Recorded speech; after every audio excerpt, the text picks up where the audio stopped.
All right, it's recording. All right, today's lesson.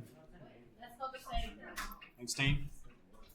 So remember, we're studying on chapter 4. Last week, you looked at formulas for the areas of basic shapes. So you had rectangles, squares, you had rhombus, kite, triangles. Those are the basic shapes. This week, we're working on circles. Okay, so we're going to start on 4B. That's what your notes or sheets should say. Yes, Ollie? You got 4E. Yeah. Can I get a show of hands who's got 4E? Make sure it's 4B. Okay. All right, thank you. I might have accidentally grabbed next lesson's one. That's all right. So today's lesson, pretty straightforward. One formula that can be seen in two different ways. So write this down. Here we go. The formula is C is equal to pi times R times 2, or C equals to pi times D. Okay, copy those two into the boxes first, and then I will talk about, well, what is D and what is R? This is usually the definition I find students tend to mix up or they forget. So let's go through the understanding of the two terms. Matteo and Tilly and Q, please be copying my notes. Sir. This is what you'll be copying. Sir. This is what you'll be copying. Sir. I've got 4E. Well, you got 4E as well. Check these ones. There's two over here. Should be... Elliot, do you have 4E? I'll do 4B. All right, cool. Should be 4B on that one. Double check if that's 4B. 4B? All right, so starting off with the first letter, D. D stands for the diameter, and the diameter is the distance from one point to the center of a circle. So 1 point to the center of a circle, and then through to the other point. Okay, so from 1 point to the center of a circle, through. Let's spell that again. Through.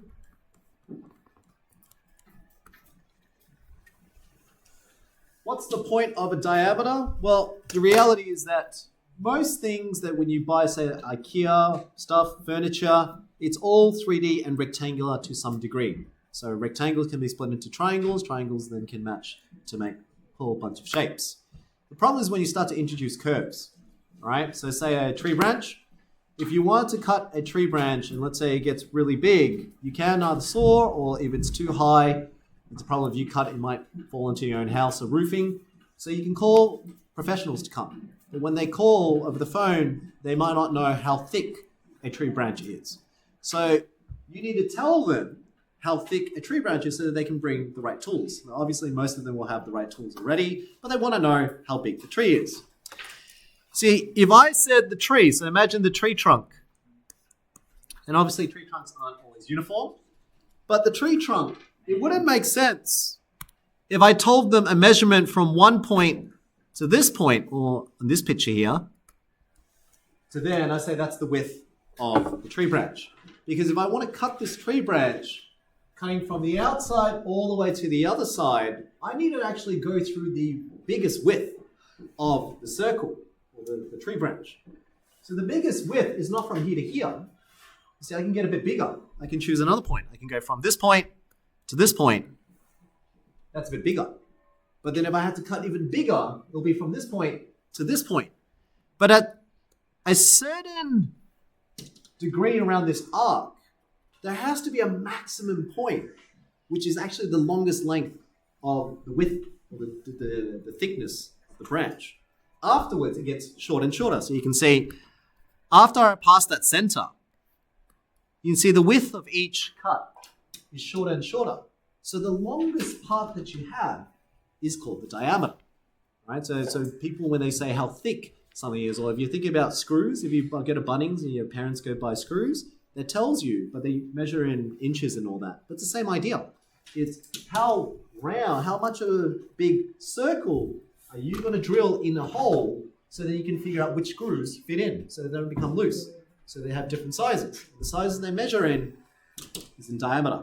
The diameter tells you the actual width for it. You can use a ruler to figure out how wide the hole is going to be. So diameter is that width. So that's great. So why do we need to know radius then? Radius. Let's have a look. So I just described to you diameter. This is diameter.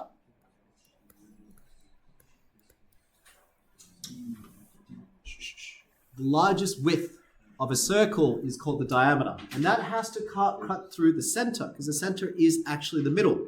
So if you can split it in half symmetrically, that's the longest width. So it has to go through the center. That's why it says center over there, right? So why do we need radius? Radius is only the measure of one point of the circle, so the outside of the tree branch, to the center. Why? Because when you have something that's circular and it's really big, what you don't want to be doing is you don't want to double up on what you're doing. You see, if I had a field that was circular and I wanted to know how wide this field is, the longest length, if I got a student to run from one point to the other of the field, I don't want myself to actually go to this point and go all the way here to find out how far it is. It's actually easier to just go halfway because I know it's symmetrical. See, circles are symmetrical in every way. So if you cut it in half this way, so if you cut it in half that way, if I just go from the outside to the center, I don't need to walk the other half because it's symmetrical. So if this was 5 kilometers, I don't need to walk another 5 kilometers to know that the maximum width, if it's symmetrical into a perfect circle, it must be 10.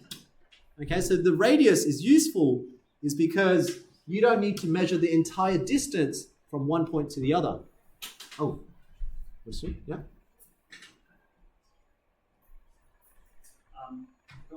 Sorry to interrupt. No, it's all right. Lucas? So I want you to write here, the radius is the distance from the outside of the circle to the center. So can you see one goes to the center and it stops? The other one goes through. The benefit of knowing a radius is because that allows you to find the diameter without having to double yourself doing it. So if you measure, and if you think about a tree branch, it's actually easier to measure center to one side rather than measure the entire diameter. It's much harder, right? So it's half the work. So we get the radius, we know it's symmetrical if it's a perfect circle, and we know that double the radius will give you the diameter. So write that down. Note radius. Thanks, students. One of my rules is, don't speak while I'm speaking. I find it highly disrespectful. You could have just sat there and write notes or listen or not talk while I'm speaking. Thank you. Radius is equal to twice. Half of a diameter. But then you can write it the other way. Diameter is equal to double the radius. Okay, it's a very simple fact, but I find students tend to mix the two, which one's a radius and which one's a diameter. And I mean, if you had to try to remember, diameter is the one that you should remember because most things, when you go buy stuff, Bunnings, or you're talking about anything circular, they'll refer to the diameter because that's the actual measure that you can picture how wide a hole would be. Most people don't talk about the radius. Yeah? Radius just helps you to calculate diameter. So, final part of a circle. When you have a full circle, it also means that you can rotate around this full circle. What's the full angle in a full circle? 360. That's only if you have. So the angle out of 360 degrees, this is only if you have a full circle. What I'm adding onto your formula here, C, so notice I've got C equals pi times r times 2, and I told you to copy that down. And I said it could also equal to pi times d. Why? Because if you double the radius, you can see there, if you double the radius, that gives you diameter. So there's two ways to look at it. Diameter times pi, or double your radius and then times pi. That will give you C. The question is, what is C? C is your circumference, and it's a big word, but a lot of students may not realize circumference is actually just the measure of the perimeter. It is just the perimeter around the circle. That's it. It's how far it takes to go around. And I spent like 20 minutes with a student in my other class to demonstrate to them the idea of how you would do that. Now, I wouldn't spend 20 minutes with you here, but I'll give you an idea of what we did. We went and grabbed the student's glue stick. So they had the lid, looks like that. And I was proving to the student what this formula is trying to say and what pi is. So I'm going to try to describe to you what we went through, yeah? So with the student, the glue stick, you know that lid? That's perfectly circular. So what I told the student, I said, all right, give me a strand of your hair. They pulled off a strand in the last class. And I used that strand, and because on that lid, there's actually a center. It shows you where the center is. We said, pick a point, use that hair, and go across through the center. And we had their hair looking like this. So their hair was sitting here, and it was kind of like that. Then I got another student. So I held one point, one student held the other point, and I said to the other student, cut off the remaining bit. You get that strand of hair, you get that piece of strand. Once you snip this part off, that one's gone, right?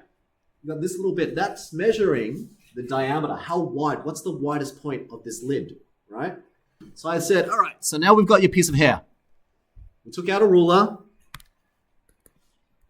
and we measured it to see how long it was.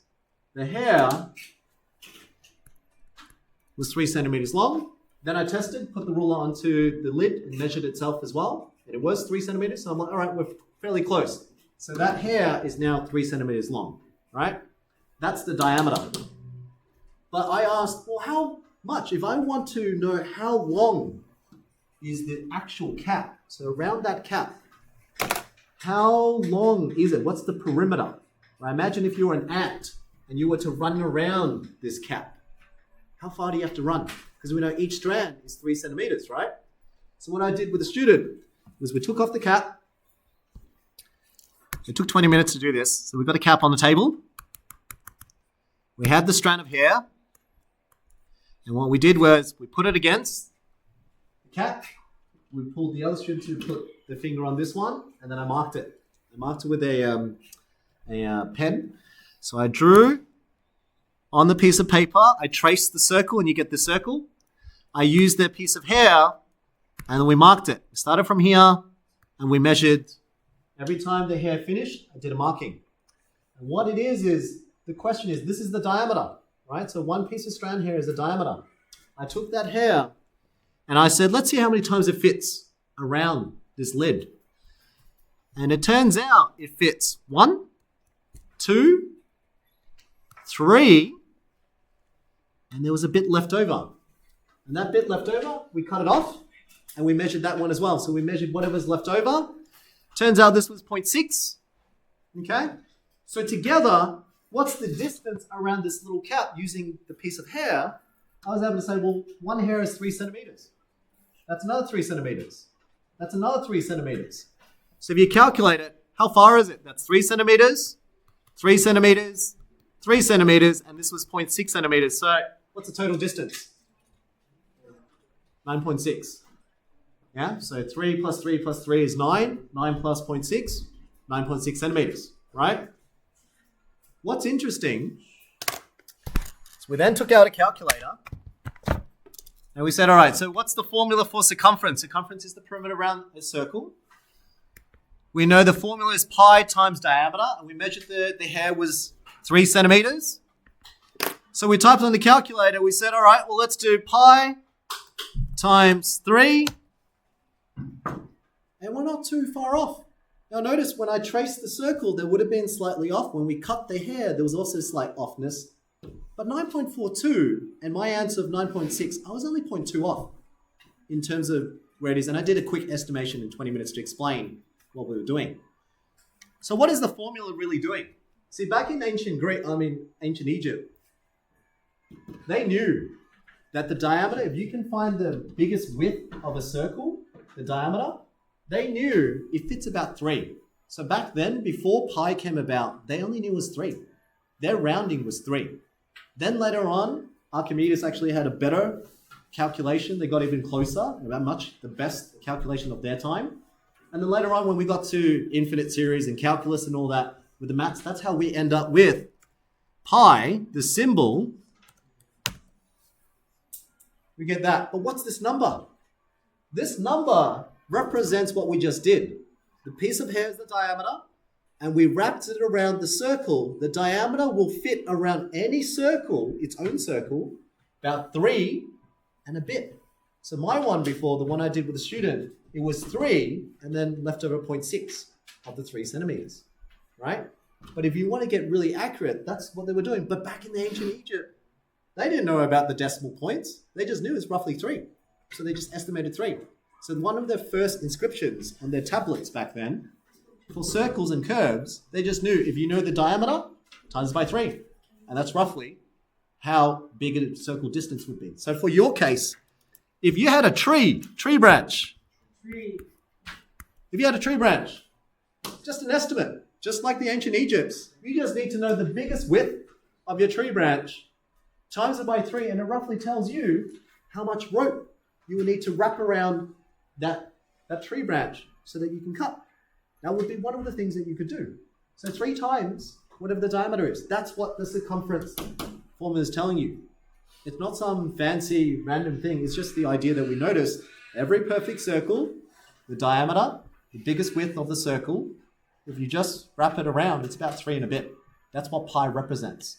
It's just that over the years, instead of using 3, they've got more sophisticated, and we learned that it's 3.1419, whatever it is, and it goes on for a very, very many number of digits.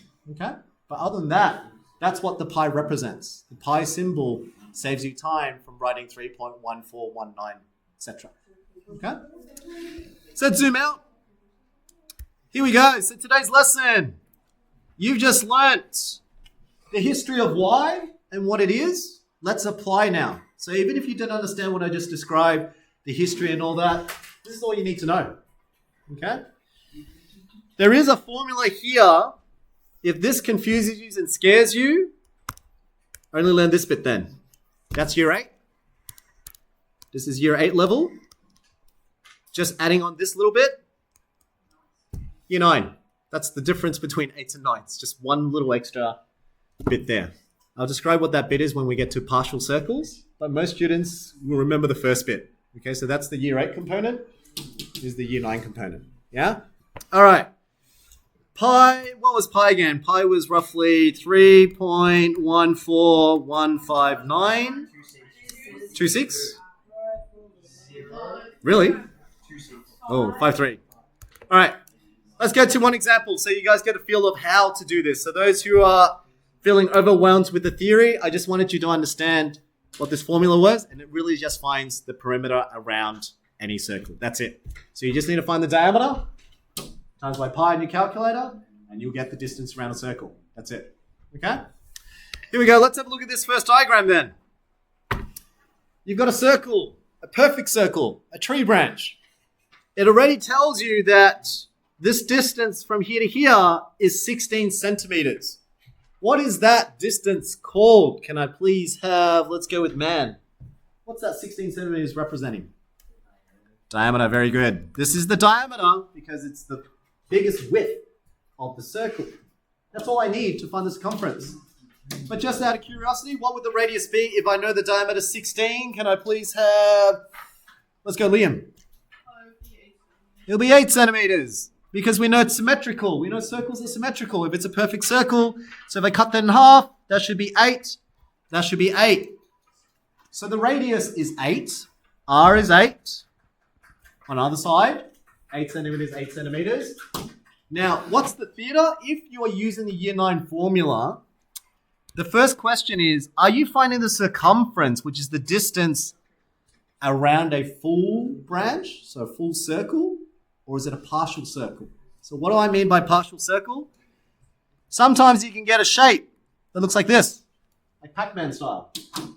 Then what's the distance from here to here? That depends on the angle. See, I'm not getting a full circle, I'm getting a partial circle. That's why you need to know the angle.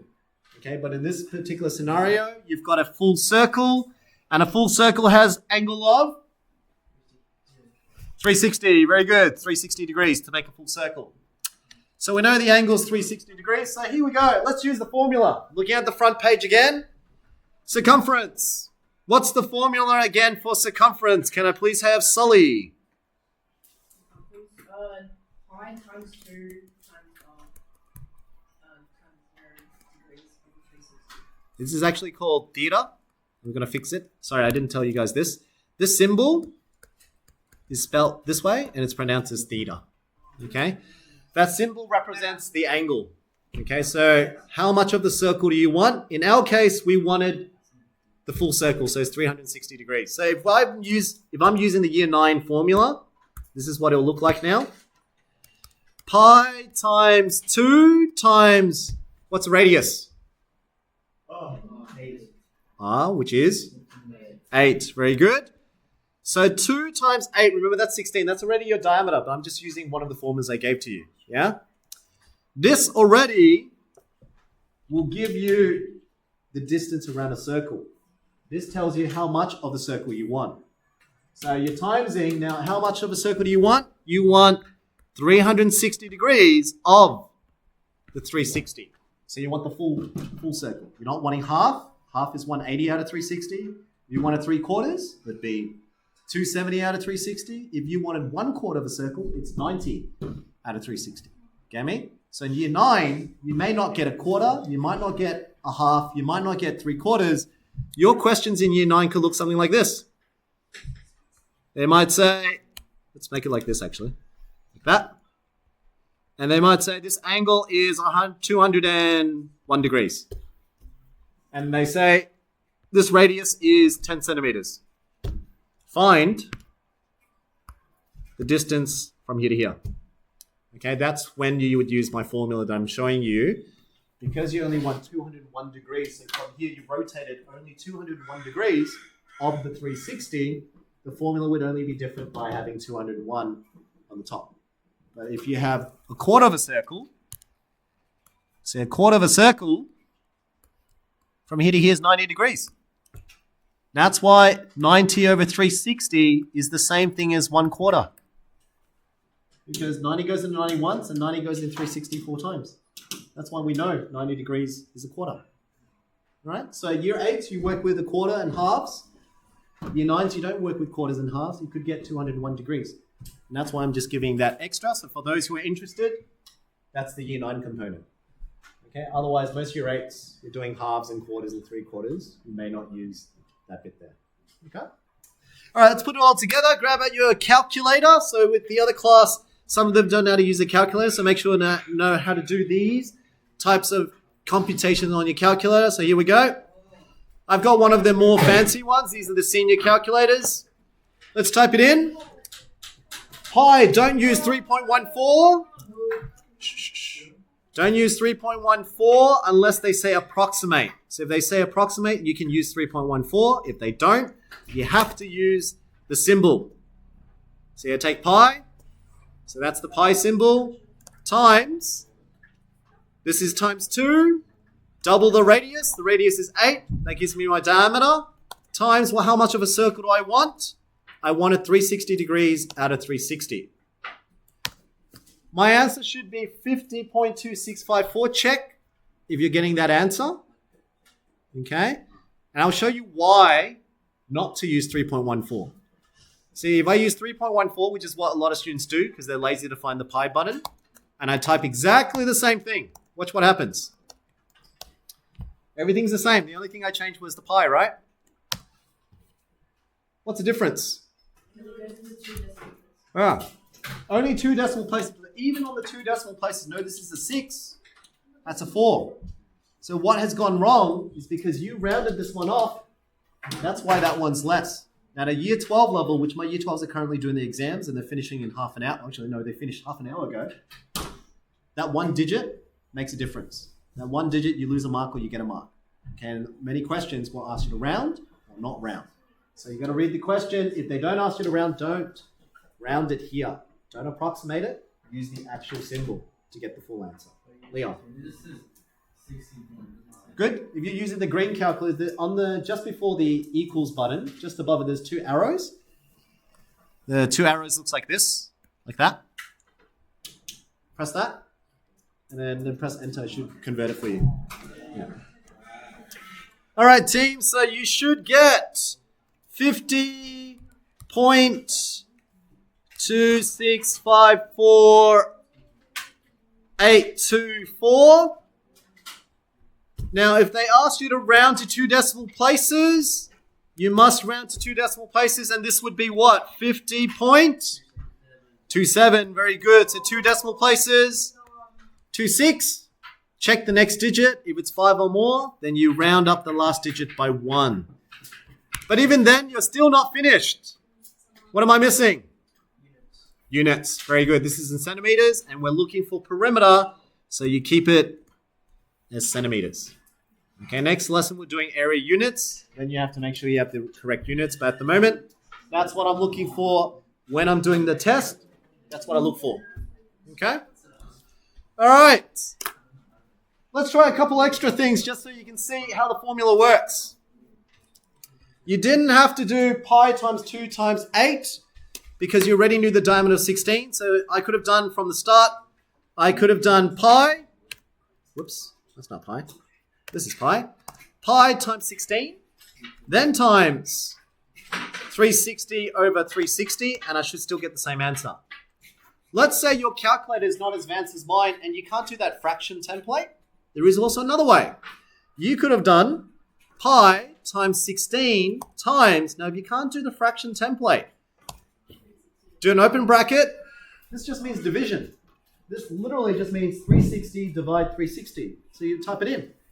360 divide 360, and it'll be the same thing. So my calculator reads it as a fraction, and in the next line, it changes it to a fraction already. So on your calculator, if you don't have the fraction template, use the brackets and say division. That's how you write the fraction. First number is the numerator, second number is the denominator. Okay? All right, let's try another one. Flip over the page. Read this question now. Notice what the difference between this question and the other question. This one says approximation. So this time, I don't want you to use the pi symbol. I want you to use what they tell you to use. So here they say for the first one, they want you to use pi is equal to 22/7. Okay, so in this case, you have to use 22/7 and not the pi symbol. Because if you do, the answer will be slightly different as well. Okay, so here we go. Let's do the same thing. Read the circle. What is the 21 meters representing? Can I please have Ashwin? What's 21? Representing the diameter.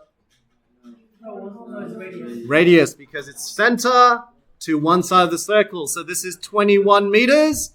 Remember, diameter is the longest width of the tree branch. So the longest width is actually this way, all the way. It has to be one point of the tree branch to the other side of the tree branch.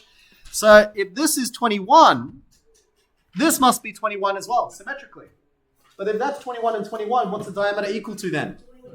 42. So 42 meters, and then we ask ourselves, do I want a full circle or do I want a partial circle? Full, so what's the angle? 360. Going back to the formula again. Now we don't have to use the radius, we can use the diameter. So you can do pi times diameter, and then how much of a circle you want? Theta over 360. Let's write it in. Pi times diameter, which is 42, times theta, which is 360 over 360. Type on your calculator. See if you and I are going to get the same answer. I want 42 times... Oh, what did I do wrong? 22+7. Very good. I used pi by accident because remember this is approximation. And it wants pi to be 22/7. So fix this bit. This should be 22/7. All right, let's do it on our calculator. So again, if you can't do the template, the fraction template, open brackets, 22, so numerator, divided by denominator, which is 7. Close brackets, that's my fraction. Then we said 22/7 times 42. So here we go, times 42. Times, and I want 360 over 360, so I can do it again. Open brackets, 360 divided by 360. And you and I should get the same answer if you typed it correctly. Here we go. 3, 2, 1. Do we get 132? All right, good. That's not my final answer. What's the final answer? Meters. Very good. Make sure to have the units. 132 meters. Very good. Let's try the next one. I'm going to pause the video and you're going to fill in the blanks and we'll check our answers. I'm going to pause the video. 157. Hands up if you got 157. And then keep your hands up if you kept the centimeters as well. Okay, so that's... All right, make sure to have the units. Okay, so I will penalize you in the mastery task. If I don't see units, I'm going to penalize you. And my argument for it is 157 ducks, 157 eggs, 157 what? You must tell me the units, okay? Because I don't know, I'm just going to mark it off. For the part circles, if it's asking for the circumference, is it just the same, or do you count the lines? Oh, very good. So this is the last example for today, and what you just described is the common problem that year 9s and year 8s have. Let's have a look at the last example. Wait, when is our mastery? Huh? Oh, we already did our For the algebra, but not the measurement. Yeah. All right, so let's have a look. Calculate the perimeter of the diagram. When you say perimeter, remember it means outside, distance of the shape. And the best way to imagine it is imagine if you are the little ant running around this shape.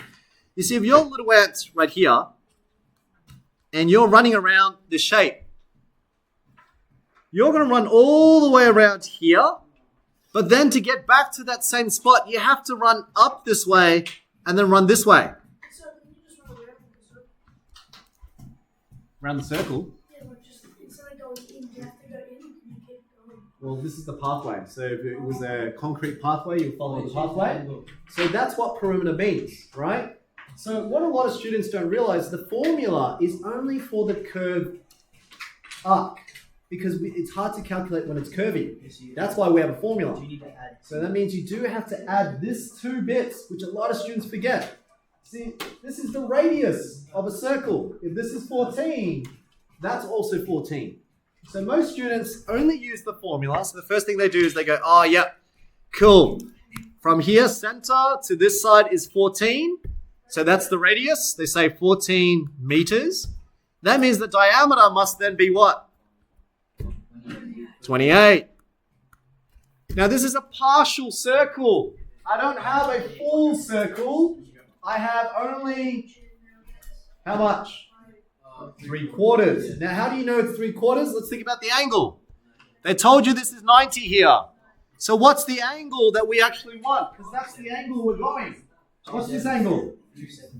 270. Very good. 360 minus 90 is 270 degrees.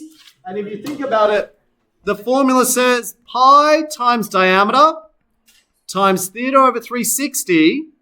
So you notice pi times diameter, which is 28, times 270 over 360 is your 3/4. That there is a fraction. And you can type on your calculator if you didn't know.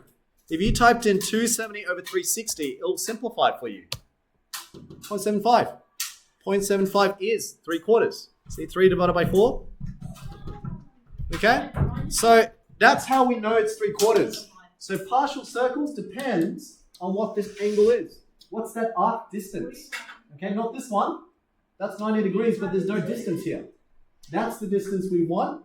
Because that's the distance we want, the formula, you adjust it according to the angle that you had the arc for. Yes, Ollie? Mine just says 21 pi. Good. So that's called an exact answer. So 21 pi looks like this, right? Are you using the green calculator? Show me. Yeah. So on the very bottom right corner, there's a button that looks like this. Oh, yeah. Yeah? That's the conversion. So you're converting an exact answer into an approximate answer. Okay, so most calculators can convert between the two. Okay? All right, let's see our answers for the first bit here. So most students will leave their answer right here once they go pi times 28, the diameter, times 270 over 360 And they write their answer as 65.973. Right? Because they're looking at that, just that bit. Pi times 28 times 270 over 360. But like what we said just now, the formula, that circumference formula I gave to you only works for the arc. So we still haven't made it back to the same spot. We haven't actually figured out the distance around the shape. We've only got this bit, which is 65.973-ish. What am I missing? Oh, I had a question. Oh, yeah? When you're writing down the answer that you have to figure, how many decimal That's good. Pause on that, because that's exactly what I was going to talk about next. Is one of the problems that students do too. Don't do what I just did here. So I did this on purpose. This is to give you what students do and why they're wrong. Okay? So don't do what I just did here. I'm just doing it to show you why. I was going to lead you to that idea. So students type this on the calculator, and they get this. And instead of writing all of this, that's too much, right? So most students will write 9 or 9.7 or 9.73, right? So they write something like that. Then the next bit is some of those who then pick up on the idea they need to add 14 and add 14 to then complete the distance around the shape. So they say, all right, plus 14, plus 14. So here we go. If I add 14, add 14. This is the closest answer to the correct answer. So now I take this answer plus 14 plus 14, right? So I'll write it down. We had 65.973 plus 14 plus 14, right? This is what students type on the calculator, and then they will say the answer is 93.973. But because it says correct to 2 decimal places, what should my answer be? No? Good. So 2 decimal places means you take the 9 and the 7. Doesn't feel wrong. They put in the units. Nothing wrong, right? But watch what happens here. So I'll go back. I'm going to go back. The problem is right there, which is what Tilly's asking. How much should you round? Should you round 1 decimal, 2 decimals, or 3 decimals? The answer is you're not meant to round at all. Don't use an approximated answer during... That was a scoreboard, buddy. Hey, Will, could you help me not move around while I'm explaining? Okay. Thank you. I was just thinking about it. Why is your rubber over there? Because I gave it to someone. Okay. Maybe wait till I finish the okay? All right. This part here is important because a lot of students, I understand what you're doing. You're breaking up your calculations into pieces. So you did this bit first. You did the curved surface and you got that. No one in the right mind normally types all of this. It takes too long. So they would naturally round it off. So they'll write 65.97. The problem is, if you round it off now during your calculations, that means your final answer is a shorter answer than what it actually truly is. So the actual answer should have been this one. So that's the calculation, plus 14 plus 14. And you can see the difference here. If it was rounded to 2 decimal places, it's okay. If it's rounded to 3 decimal places, it's okay. But if it's rounded to 4 or 5, which is what my Year 12s are currently doing, probability as an example, it's 6 decimal places in general. Their probability questions usually is 4 to 5 decimal places they have to write. 1 decimal place off, they're wrong. So if they got this answer, they'll be wondering, where's the next 2?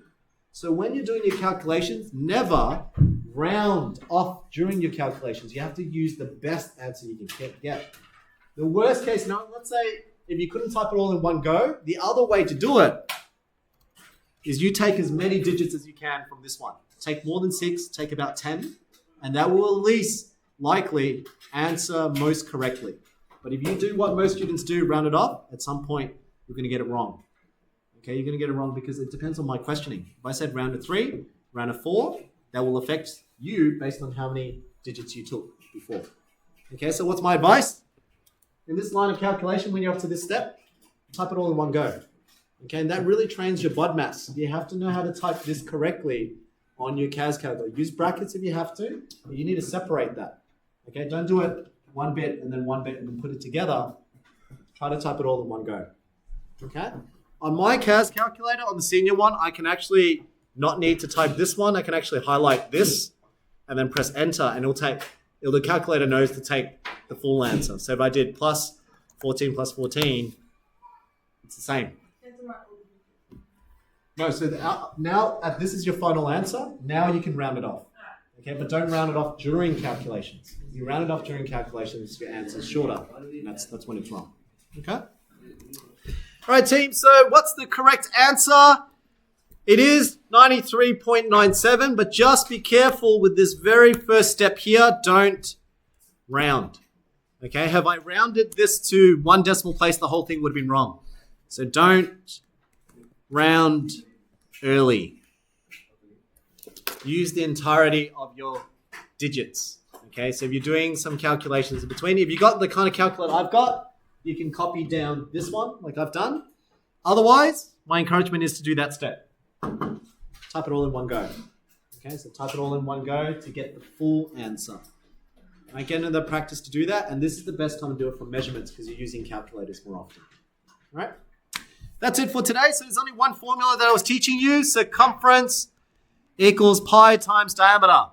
The year 9 component, I added in the partial fraction formula. If you don't really need that, you can just use pi times d to get through most of it because it's a quarter and halves.